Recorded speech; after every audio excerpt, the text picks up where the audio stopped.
क्या साइंस आपको टफ लगती है? क्लास 9, 10, 11, 12 या नर्सिंग और फार्मेसी के एग्जाम्स? टेंशन छोड़ो, वेलकम है आपका साइंस अड्डा पर, जहां कॉन्सेप्ट्स होते हैं बिल्कुल clear, easy explanations, exam oriented content और स्मार्ट स्टडी टेक्निक्स के साथ सक्सेस अब है गारंटीड। अभी सब्सक्राइब करें साइंस अड्डा और अपनी लर्निंग को नेक्स्ट लेवल पर ले जाए। हेलो बच्चों, आज हम फिर से हाजिर हैं आपके सामने एक नया वीडियो लेके। और आज की वीडियो होने वाली है हमारी किस टॉपिक पे? कैंसर। तो बच्चों, कैंसर क्या होता है आज हम ये पढ़ेंगे।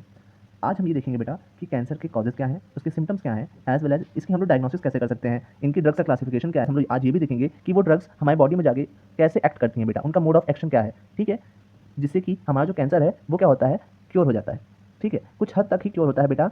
ये पार्शली क्योरेबल यानी कि कंप्लीटली क्योरेबल नहीं है, ये आपकी जड़ से खत्म नहीं हो सकती, बट हाँ हम इसको कंट्रोल कर सकते हैं, हम इससे प्रिवेंट कर सकते हैं ज़्यादा से ज़्यादा फैलने से। ठीक है, तो चलिए बेटा अब हम इस वीडियो को शुरू करते हैं और एक एक करके सारे टॉपिक्स को क्लियर करते हैं जो कि हमारे एग्जाम पॉइंट ऑफ व्यू से बहुत ज़्यादा इंपॉर्टेंट होने वाले हैं। ठीक है, तो देखिए बेटा यहाँ पे मेंशन है इंट्रोडक्शन टू कैंसर। कैंसर क्या होता है बेटा?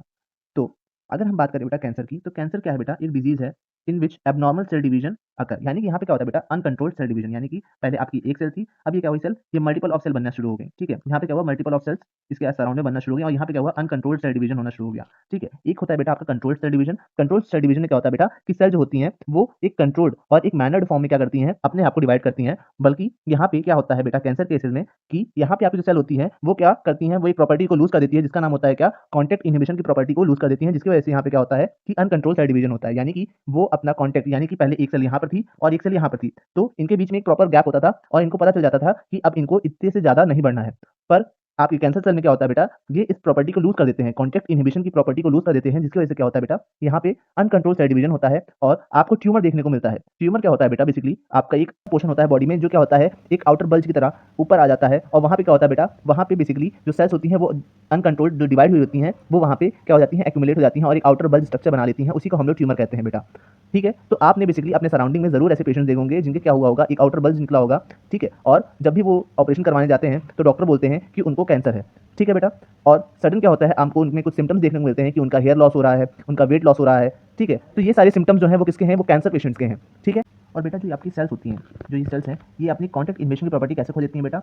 ये बेसिकली बेटा यहाँ पे म्यूटेशन ऑफ जीन की वजह से होता है। यहाँ पे क्या होता है कि आपके जो सेल है उसके अंदर जो जीन्स हैं उनमें क्या हो जाता है, म्यूटेशन हो जाता है, बदलाव हो जाता है, जिसकी वजह से क्या होता है बेटा कि वो अपनी प्रॉपर्टी खो देते हैं कंट्रोल सेल ग्रोथ की एंड सेल डिवीजन की, जिसकी वजह से आपको देखने को मिलता है कि यहाँ पहले तो क्या था, पहले तो यहाँ पे कॉन्टैक्ट इनहिबिशन की प्रॉपर्टी थी सेल के बीच में, पर अब क्या हुआ, अनकंट्रोल सेल डिवीजन होने लगा, यानी कि कॉन्टैक्ट इनहिबिशन की प्रॉपर्टी लूज हो गई सेल की, जिसकी वजह से यहाँ पे क्या हुआ बेटा, आपके बहुत सारे जो सेल्स थे वो क्या हुए, फॉर्म होना शुरू हो गए और उनका डिवीजन होना शुरू हो गया, और यहाँ पे क्या हुआ, ट्यूमर का फॉर्मेशन हो गया। तो अब आई होप आप लोगों को समझ आया होगा कि कैंसर क्या होता है, वो क्यों होता है, उसका मेन रीज़न क्या है। तो चलिए अब हम थोड़ा सा और चीज़ें जान लेते हैं कैंसर के बारे में। तो बेटा देखिए ये यहाँ पे क्या है, कैंसर है। ठीक है, अब चलिए इन भाई साहब के बारे में थोड़ा सा और चीज़ें हम लोग जानने की कोशिश करते हैं। तो आप और आपका दोस्त चमन, जी आप हैं और आपका दोस्त चमन, ठीक, आप दोनों गए डॉक्टर के पास। ठीक है, और आपने डॉक्टर से पूछा कि सर हमें कैंसर के बारे में थोड़ा बहुत जानना है। तो डॉक्टर ने बोला ठीक है बेटा, तो मिलिए आप कैंसर से। ये है क्या, कैंसर के सेल्स। ये बेसिकली कहाँ पाए जाते हैं, आपके किसी भी बॉडी के ऑर्गन में ये पाए जा सकते हैं जहाँ पे क्या हो कि आपकी जो नॉर्मल सेल्स हों वो क्या करें, अपनी कॉन्टैक्ट इनहिबिशन की प्रॉपर्टी को लूज कर दें। अब ये प्रॉपर्टी क्यों लूज होगी बेटा, क्योंकि यहाँ पे क्या हो रहा है, म्यूटेशन।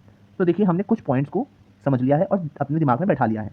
पहला क्या है बेटा, यहाँ पे देखिए मेंशन है कि cancer is a disease of uncontrolled cell growth. यहाँ पे क्या होता है कि सेल जो होती है पहले तो वो नॉर्मल होती है, एक सेल होती है, पर यहाँ पे क्या होता है बेटा, यहाँ पे अनकंट्रोल सेल डिवीजन होना शुरू हो जाता है सेल का, जिसकी वजह से क्या होता है कि वहाँ पे बहुत सारी सेल्स प्रेजेंट हो जाती हैं। ठीक, तो पहला पॉइंट हमारा क्लियर हो गया। उसी के साथ साथ बेटा देखिए सेकंड पॉइंट यहाँ पे मेंशनड है, cell divides rapidly without normal controls, यानी कि यहाँ पे जो सेल होती है बहुत जल्दी अपने आप को क्या करने लगती है, रेप्लिकेट करने लगती है और अपनी नॉर्मल ग्रोथ को छोड़ देती है। ठीक है, उसके बाद देखिए यहाँ पे बेटा लिखा है third point, abnormal cell forms tumour, जो कि मैं आप लोग को स्टार्टिंग से बताते आ रहा हूँ बेटा कि जहाँ पे आपकी सेल्स कॉन्टैक्ट इनहिबिशन की प्रॉपर्टी को लूज कर दी और वहाँ पे सेल्स का फॉर्मेशन बहुत ज़्यादा हो गया, तो वो क्या करेंगी, वो एक आउटर बल्ज स्ट्रक्चर या फिर आउटर एक मास फॉर्म कर लेंगी, जिसको हम लोग क्या नाम देंगे, ट्यूमर का नाम देंगे।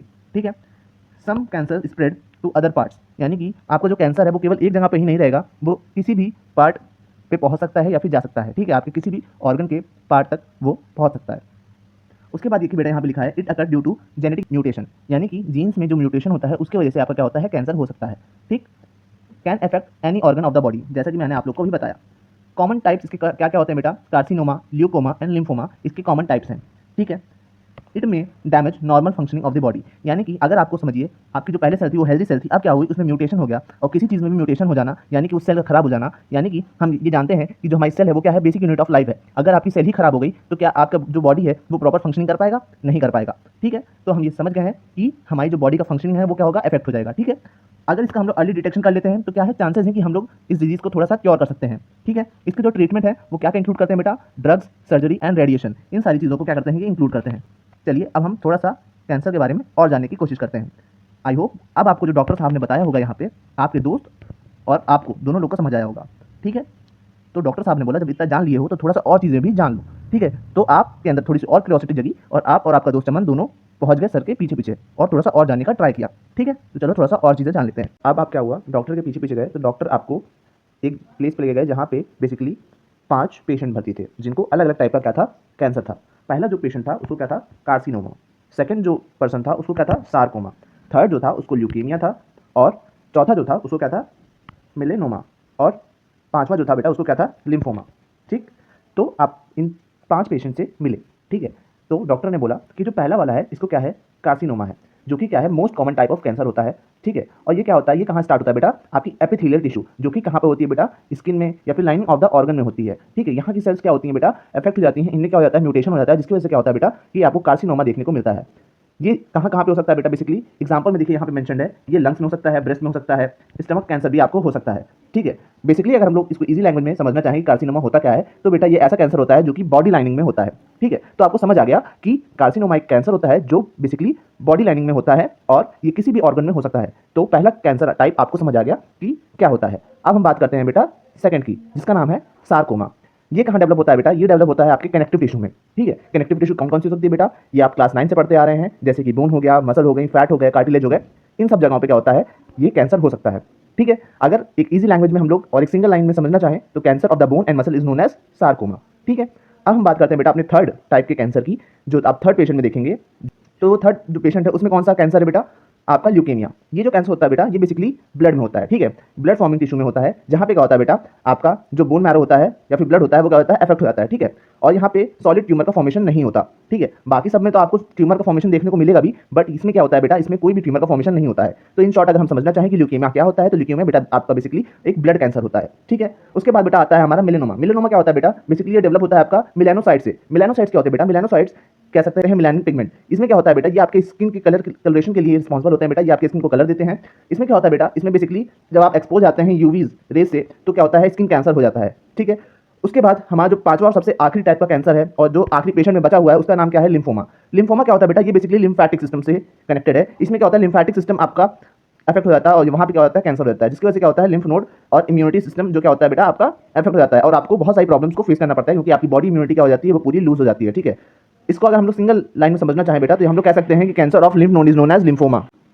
अब देखो बेटा, आप, आपका दोस्त चमन और डॉक्टर उस पेशेंट्स के पास खड़े थे, ठीक है। तो आपके मन में एक क्वेश्चन आया कि क्या कॉजेज हो सकते हैं या फिर क्या रिस्क फैक्टर हो सकते हैं कि इन पेशेंट्स को कैंसर हो गया।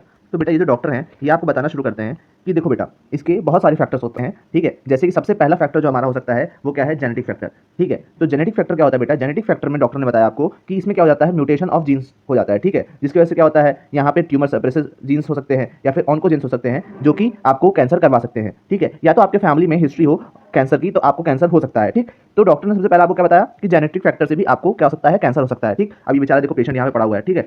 उसके बाद फिर यहाँ पे क्या हुआ बेटा, यहाँ पे आपके लाइफ स्टाइल फैक्टर भी बहुत ज़्यादा इंपैक्ट डालते हैं, ठीक है। या तो आप स्मोकिंग कर रहे हो, ठीक, या फिर अल्कोहल कंजप्शन कर रहे हो या फिर अनहेल्दी डाइट भी ले रहे हो, तो भी उससे क्या होता है, वहाँ पे चांसेस हैं कि आपको कैंसर हो सकता है, ठीक है। तो डॉक्टर ने बताया जैसे कि जो पेशेंट है इसने क्या किया था, इसने स्मोकिंग की थी, जिसकी वजह से क्या हुआ कि इसको लंग कैंसर हो गया। लंग कैंसर किस कैटेगरी में आ रहा था बेटा, हमारा कार्सिनोमा। कार्सिनोमा क्या होता है बेटा, बेसिकली हमारा एपिथेलियल जो टिश्यू होती है वो क्या हो जाती है, वो किसी फैक्टर से म्यूटेट हो जाती है, जिसकी वजह से क्या होता है कि आपको कार्सिनोमा देखने को मिलता है, ठीक है। तो लाइफ स्टाइल भी बहुत एक मेजर रोल प्ले करती है आपके हेल्थ मेंटेनेंस में, आपकी लाइफ को लॉन्गर बनाने के लिए भी बहुत ज़्यादा इंपॉर्टेंट रोल प्ले करती है आपकी डाइट। उसी तरीके से बेटा इन्वायरमेंटल फैक्टर भी बहुत ज़्यादा एक मेजर रोल प्ले करते हैं, डॉक्टर ने बताया।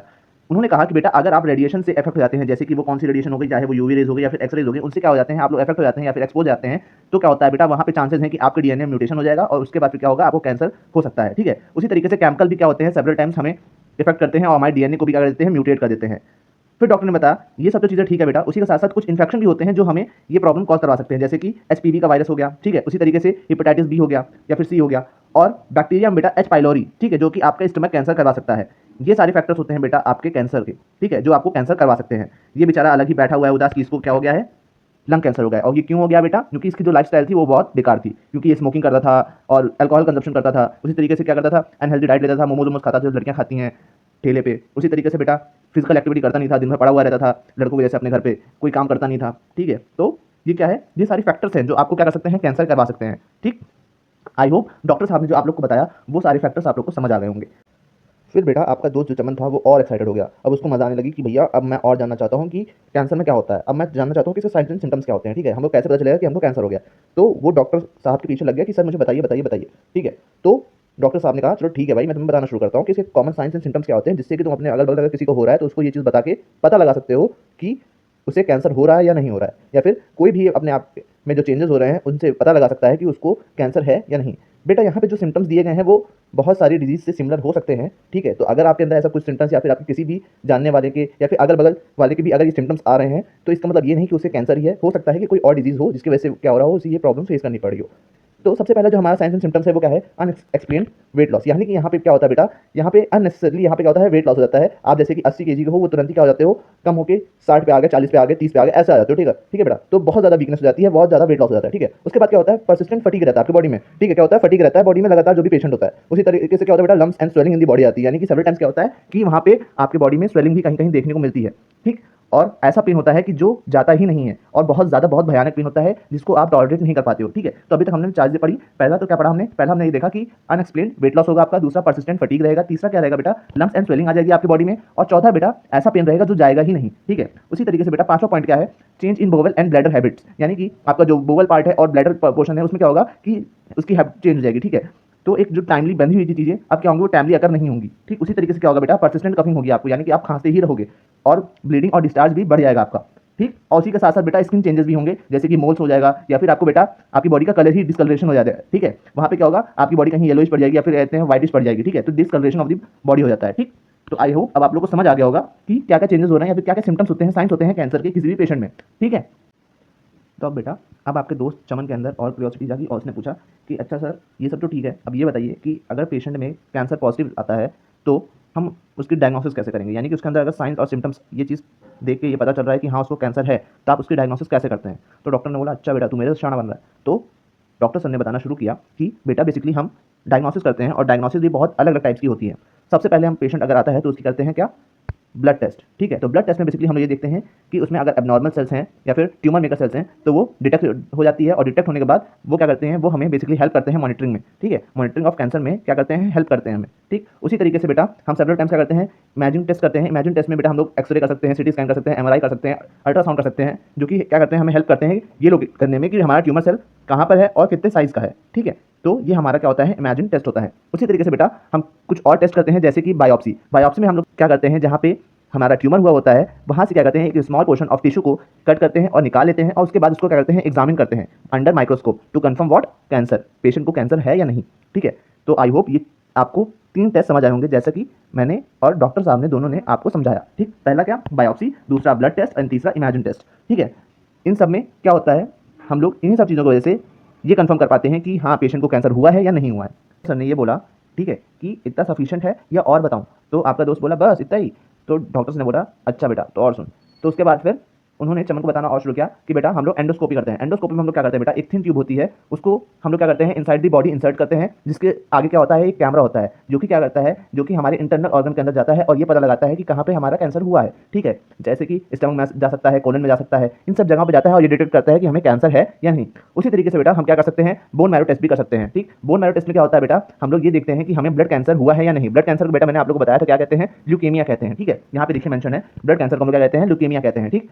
उसके बाद हम लोग बेटा ये भी देखते हैं कि हमारे जो बोन मैरो है उसमें क्या एबनॉर्मल सेल्स तो नहीं है जो कि कैंसर कॉज करवा रही हैं। उसी तरीके से हम लोग जेनेटिक टेस्टिंग करते हैं to detect what, genetic mutation. यहाँ पे हम लोग ये देखते हैं कि सेल के अंदर कोई भी म्यूटेशन आया तो नहीं है, जिसकी वजह से क्या हो रहा है कि हमारा अनकंट्रोल सेल डिवीजन हो रहा है और हमें ट्यूमर या फिर कैंसर देखने को मिल रहा है किसी भी पेशेंट में, ठीक है। तो फिर इतनी सारी चीज़ें जानने के बाद आपका जो दोस्त था चमन, उसका सर चकरा गया और डॉक्टर साहब ने बोला कि बस हो गया, समझ आ गया। तो बेटा अब आपके मन में क्यूरियोसिटी जागी और आपने डॉक्टर से पूछा कि सर अब आप बताइए कि इस कैंसर की कौन कौन सी स्टेजेस होती हैं। तो डॉक्टर ने तुम्हें एक पेशेंट से मिलवाया, ठीक है, ये पेशेंट है आपका, इससे मिलवाया और उन्होंने कहा कि इसके साथ जो जो हुआ वो मैं आपको चलिए बताता हूँ। तो डॉक्टर ने बताया पहले इसको स्टेज 0 थी, ठीक है। इसमें क्या था कि इसका जो कैंसर था वो केवल एक जगह पे प्रेजेंट था, ठीक है, और कहीं मूव नहीं कर रहा था, ठीक। और ये अर्ली स्टेज थी और ये ट्रीटेबल स्टेज थी जहाँ पे हम इसके कैंसर को ट्रीट कर सकते थे, ठीक।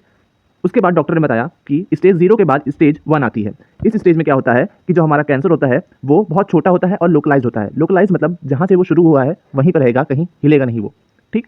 यहाँ पे क्या होता है बेटा, यहाँ पे जो हमारा कैंसर होता है वो लिम्फ नोड या फिर अदर बॉडी पार्ट में मूव नहीं करता है या फिर स्प्रेड नहीं होता है, ठीक। इसकी जो ग्रोथ होती है वो बहुत लिमिटेड होती है और स्पेसिफिक एरिया में होती है कैंसर की, ठीक। और ये क्योरेबल स्टेज होती है, इसको हम लोग सर्जरी से और ट्रीटमेंट से क्योर कर सकते हैं। यानी कि स्टेज 1 जो होती है उसको हम लोग सर्जरी एंड ट्रीटमेंट से सही कर सकते हैं, उसी के साथ साथ स्टेज 0 को भी हम लोग क्योर कर सकते हैं।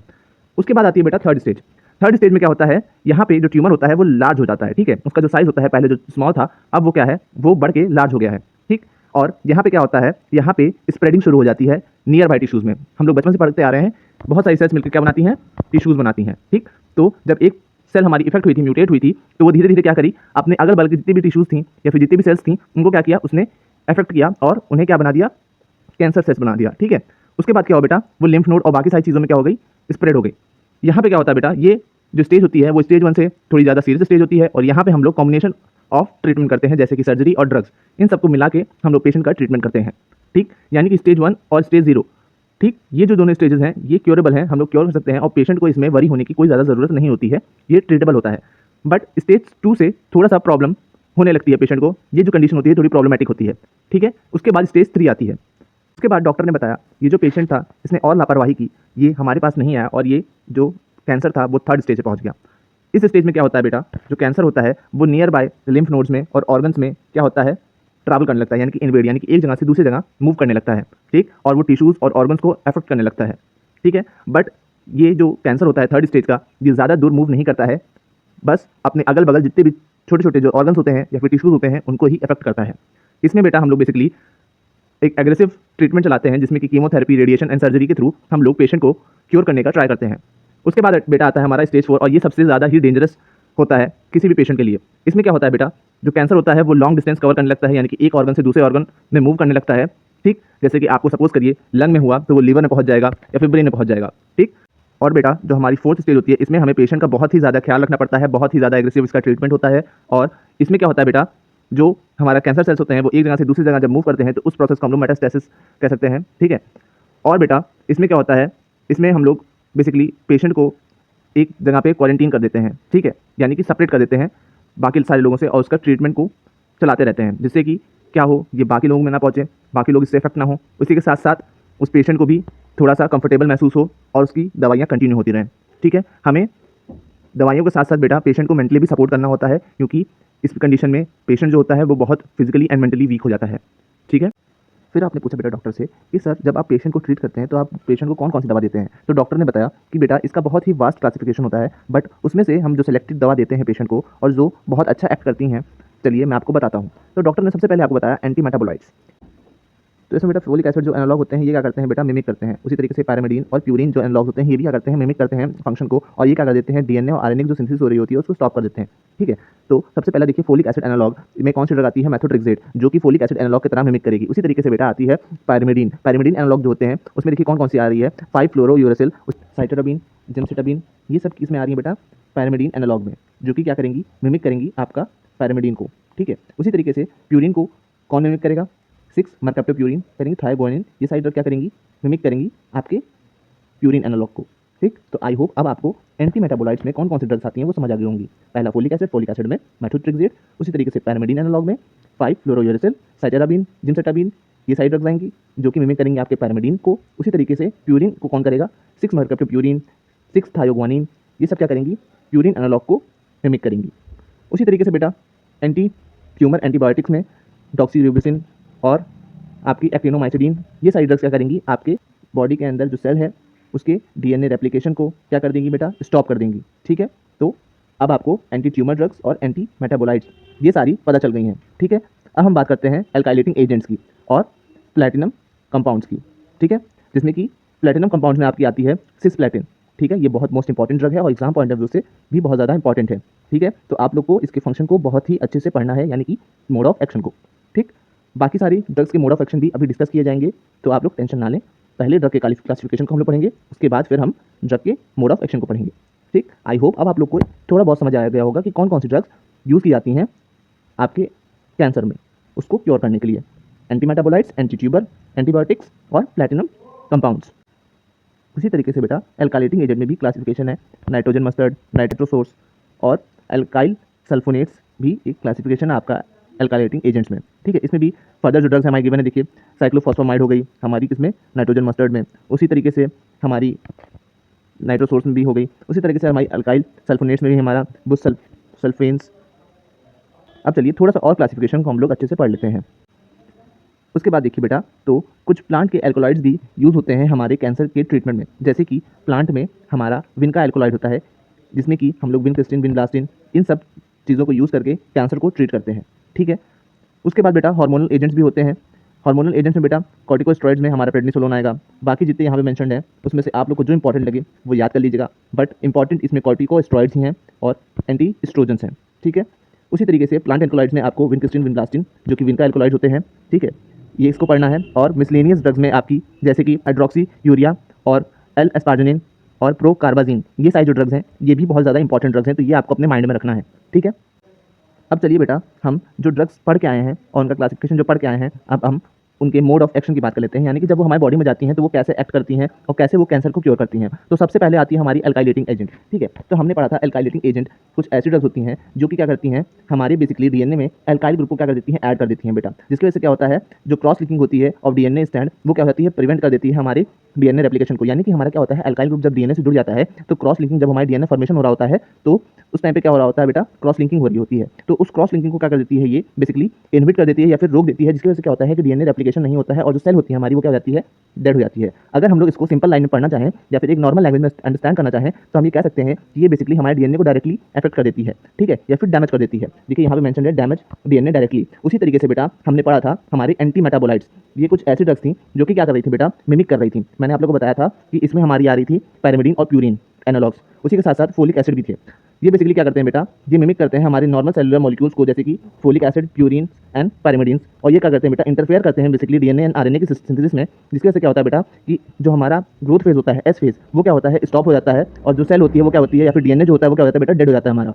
ठीक है, और डीएनए का फॉर्मेशन स्टॉप हो जाता है। ठीक, एस फेज क्या होती है बेटा, एस फेज आपकी जो जब सेल बन रही होती है या फिर सेल डिवाइड कर रही होती है तो उसमें क्या होता है बेटा, जो हमारी एस फेज होती है उसमें सिंथेसिस होती है हमारे किसकी, डीएनए की, तो वो क्या होता है बेटा, वहाँ पे जो सिंथेसिस डीएनए का फॉर्मेशन हो रहा होता है वो क्या हो जाता है बेटा, स्टॉप हो जाता है। ठीक है, तो बेटा अब बात करते हैं हम लोग एंटी ट्यूमर एंटीबायोटिक्स की। तो एंटी ट्यूमर एंटीबायोटिक्स बेटा बेसिकली क्या करती हैं, ये जो होती हैं बेटा ये बाइंड करती हैं आपके डीएनए से, और उसके बाद फिर क्या कर देती हैं बेटा, ये रेप्लिकेशन और ट्रांसक्रिप्शन को स्टॉप कर देती हैं, जिसकी वजह से क्या होता है बेटा, फ्री रेडिकल का फॉर्मेशन होता है और डीएनए जो होता है वो डैमेज हो जाता है। ठीक है, अगर हम लोग सिंपल लाइन में बात करें और सिंपल वर्ड्स में इसको समझना चाहें तो हम लोग ये कह सकते हैं कि ये बेसिकली आपके जो डीएनए होता है उसको ब्रेक कर देती हैं और ब्लॉक कर देती हैं। उसी तरीके से बेटा अगर हम बात करते हैं अपने प्लांट एल्कोलॉइड्स की, तो प्लांट एल्कोलॉइड्स बेसिकली बेटा आपके क्या करते हैं, ये इनहिबिट करते हैं आपके माइक्रोट्यूब्यूल्स का फॉर्मेशन को, जिसकी वजह से क्या होता है कि आपके स्पेंडल का फॉर्मेशन नहीं होता है माइटोसिस के टाइम पे, जिसकी वजह से क्या होता है कि आपका सेल डिवीजन एम फेज में क्या हो जाता है, रुक जाता है और सेल डिवीजन होता ही नहीं है। ठीक है, तो अब आपको आई होप समझ आया होगा कि प्लांट एल्कोलॉइड्स कैसे वर्क करते हैं।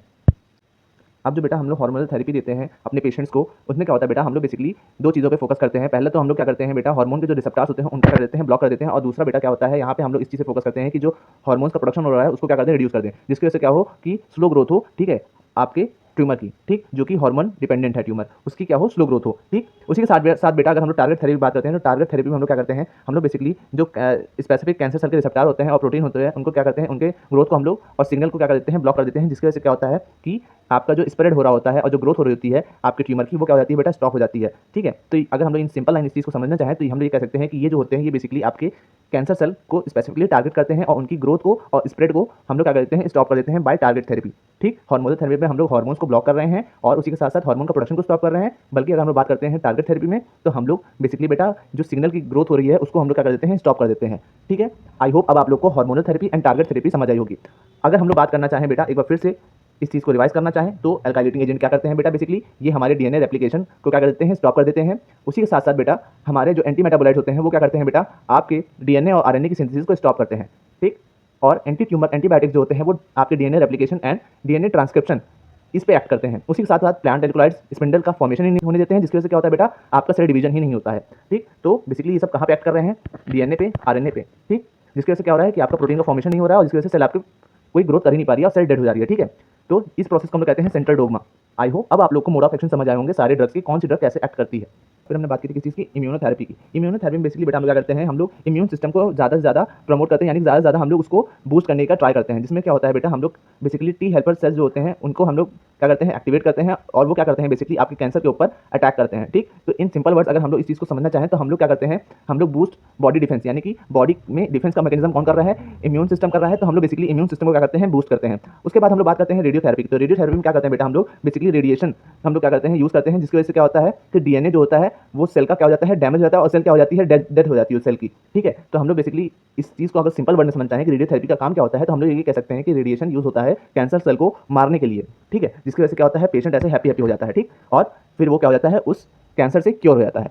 ठीक है, अब आई होप आप लोग को सारी थेरेपी और सारे ड्रग्स के मोड ऑफ एक्शन समझ आए होंगे, वो कहाँ पे एक्ट करती हैं, कैसे वो एक्ट करती हैं, उसी के साथ साथ वो कैसे सेल को डेड कर देती हैं और कैसे पेशेंट क्योर हो जाता है। ये सारी चीज़ें आप लोग को समझ आई होगी अब। ठीक है, तो चलिए अब हम थोड़ा सा और जान लेते हैं कुछ प्रिवेंटिव मेथड्स जो कि हमारे पेशेंट को लेने चाहिए। देखिए बेटा, मैंने यहाँ पे कंक्लूजन एक टेबल मैंने ऐड कर रखी है। अगर आप लोग को इन शॉर्ट अगर चीज़ें समझनी हो और क्विक रिवीजन करना हो तो आप लोग ये कर सकते हैं, इस टेबल को याद कर सकते हैं। ठीक है, जिसमें कि हम लोग ने डिस्कस किया हुआ है मोड ऑफ एक्शन को। ठीक है, जैसे कि अल्कलाइटिंग एजेंट क्या कर रहे हैं, डीएनए को डैमेज कर रहे हैं, एंटीमेटाबोलाइट्स क्या कर रहे हैं, ब्लॉक कर रहे हैं डीएनए सिंथेसिस को। उसी तरीके से एंटीबायोटिक्स क्या कर रहे हैं, आपके डीएनए को ब्रेक कर रहे हैं, प्लांट एल्कोलाइड्स माइटोसिस को स्टॉप कर रहे हैं, हार्मोनल थेरेपी ब्लॉक कर रही है आपके हार्मोन्स को, टारगेट थेरेपी आपके कैंसर सिग्नल्स को स्टॉप कर रही है। तो इन शॉर्ट ये आप लोग तैयार कर सकते हैं अपने एग्जाम के लिए, अगर आप लोग के पास ज़्यादा टाइम नहीं है तो। अब यहाँ पे वीडियो खत्म करते हैं बेटा। चलिए एक बार फिर से हम लोग रिवाइज करते हैं कि कैंसर क्या होता है और इस पूरे वीडियो का कंक्लूजन को समझ लेते हैं। तो बेटा यहाँ पे हमने पढ़ा था कि कैंसर क्या है, एक बहुत सीरियस डिजीज है जिसमें कि क्या होता है, अनकंट्रोल सेल डिवीजन होता है। ये क्या होता है, ये most of the body part में क्या हो सकता है, फैल सकता है, स्प्रेड हो सकता है। इसके अर्ली डिटेक्शन में क्या कर सकते हैं हम लोग, अर्ली डिटेक्शन में हम लोग बेसिकली साइन सिम्टम्स देख के इसको हम लोग क्योर कर सकते हैं, इसका ट्रीटमेंट हो सकता है। इसके जो कॉजेज है वो क्या है, genetic and environmental causes as well as lifestyle भी फैक्टर होते हैं आपके कैंसर के। सिम्टम्स वेरी करते हैं आपके अलग अलग पेशेंट्स में। Cancer can be spread from one organ to another organ, इसको हम लोग क्या कहते हैं, मेटास्टेसिस कहते हैं। उसी तरीके से बेटा डायग्नोसिस टेस्ट में हम लोग इमेजिन भी कर सकते हैं और बायोप्सी भी कर सकते हैं किसी भी पेशेंट की। ठीक, ट्रीटमेंट हम लोग बेसिकली कीमोथेरेपी करते हैं, सर्जरी करते हैं एंड रेडियोथेरेपी भी करते हैं। Modern therapy like target therapy and immunotherapy भी हम लोग पेशेंट को प्रोवाइड करते हैं, जिसमें हम लोग क्या करते हैं, टारगेट थेरेपी में हम लोग बेसिकली जो कैंसर सेल होते हैं उन्हीं को एम करते हैं और इम्यूनोथेरेपी में हम लोग बेसिकली ये करते हैं कि इम्यून सिस्टम है पेशेंट का उसको बूस्ट कैसे करें। ठीक है, उसी तरीके से प्रिवेंशन जो होता है, प्रिवेंशन में हम लोग हेल्दी लाइफस्टाइल कर सकते हैं अपनी, उसको मेंटेन कर सकते हैं और अवॉइड रिस्क फैक्टर जैसे कि हम लोग तंबाकू हो गया या फिर स्मोकिंग हो गया, इन सारी चीज़ों से, या फिर ओबेसिटी हो गई, इन सारी चीज़ों से दूर रहना है हमें। ठीक है, अवेयरनेस हमें फैलाते रहने हैं।